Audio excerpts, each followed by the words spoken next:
Paggising ko ng umaga, ang una kong ginawa ay namitas muna ako ng mga bunga ng halaman na tanim ng aking asawa sa aming kapaligiran at ngayon ay aba therapy na naman ng aming anak.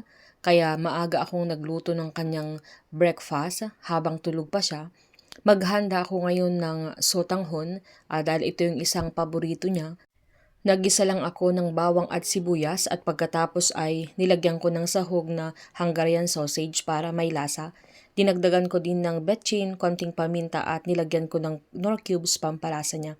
Sa mga katulad kong mami na may mga autistic na anak, ang isang struggle namin ay kung papaano sila pakakainin na hindi naman pwedeng laging sinasabi na ayaw nilang kumain kaya hayaan na lang natin sila. Pero unti-unti silang matututo at unti-unti nilang yayakapin yung iba't ibang klase ng pagkain kapag nasanay din yung mga dila nila. Dahil hindi naman pwedeng habang buhay na puro gatas na lang ang iinumin nila, kaya ngayon kumakain ng aming anak ay medyo makakatipid na kami ng gatas.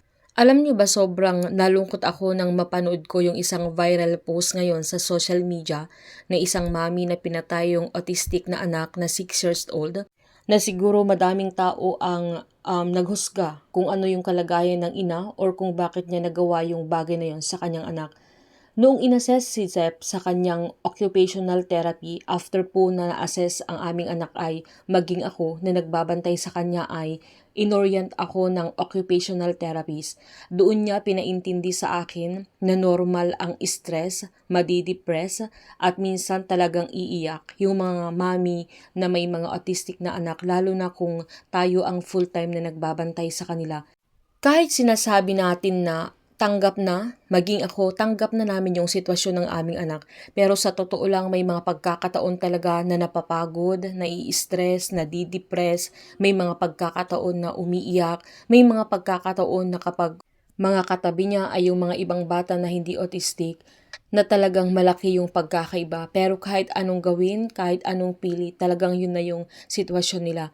Sa mga bata na walang special needs, dumadating nga sa point yung mga magulang na nasisigawan kapag matigas ang ulo, nasusuway, napapagalitan kapag hindi sumusunod. Kaya isipin, doble po ang stress ng mga mami na may mga autistic na anak.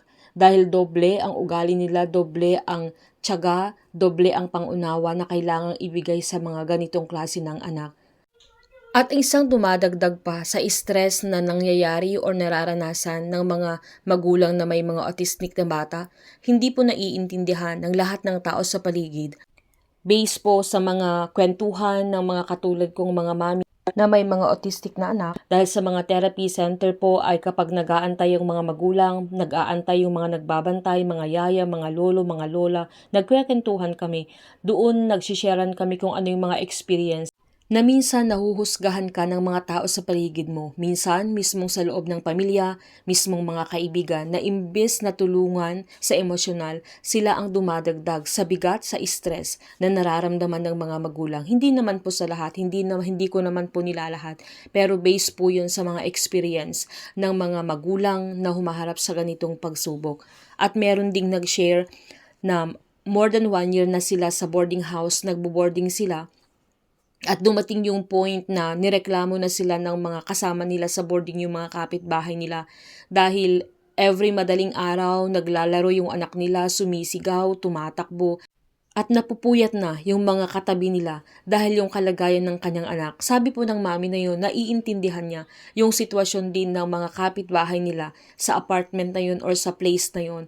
Pero ang sakit pa din po natanggapin, syempre po yung kalagayan ng kanyang anak na yung mga pagkakataon na yun ay hindi naman nila ginusto yung ganong sitwasyon.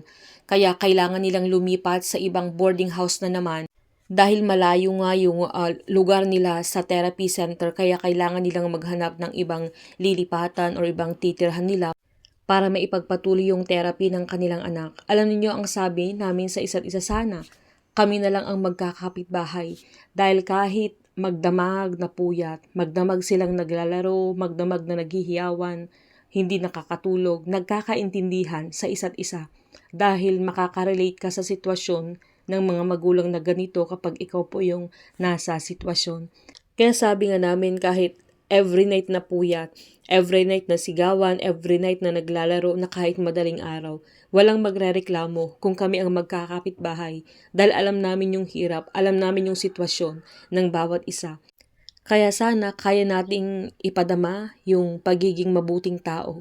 Kahit anuman yung sitwasyon ng isang bata or sitwasyon ng mga tao, wag sana yung maging basis natin ay yung kalagayan ng isang tao kung papaano natin sila itrato.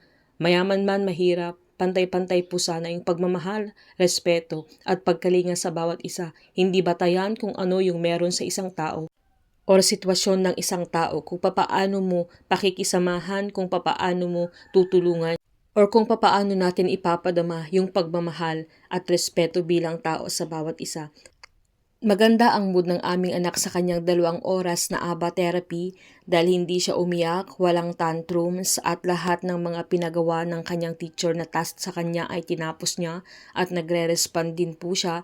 Masaya siyang lumabas sa kanyang classroom na yun din yung ikinakatuwa namin every time na pumapasok na siya sa kanyang therapy, every time na pumapasok na siya sa classroom. Yun yung lagi kong pinagpipray din sa Panginoon na sana okay yung mood niya, sana may matutunan siya, sana makatulong sa kanya yung bawat lesson na gagawin nila para sa kanya. Humingi yung teacher niya sa amin ng larawan namin na isang pamilya, larawan ng daddy niya, larawan ko at larawan ng kuya niya na magkakahiwalay dahil yung lesson na tinuro sa kanya sa kanyang klase ay inintroduce sa kanya kung sino ang mga magulang niya, kung sino ang daddy, mommy at kuya niya para mag-sink-in sa isip niya kung sino ang pamilya niya. Kung titignan parang napaka-basic po yung mga tinuturo sa kanya pero dun po sila mahina, yung mga basic na mga bagay, doon po sila behind. 4 years old na si Sep pero ngayon na lang niya nasasabi yung mommy. Kapag hinahanap niya ako, marunong na siyang magsabi ng mommy. Noon po hindi po talaga niya alam. Hindi po niya alam sabihin na ako ang mommy niya. Pero sabi ko nga ang laki na ng improvement niya, kaya yun din ang pinagpapasalamit namin sa Diyos dahil hindi sayang yung pera at alam kong madaming nananalangin para sa kanyang recovery at sa kanyang paggaling.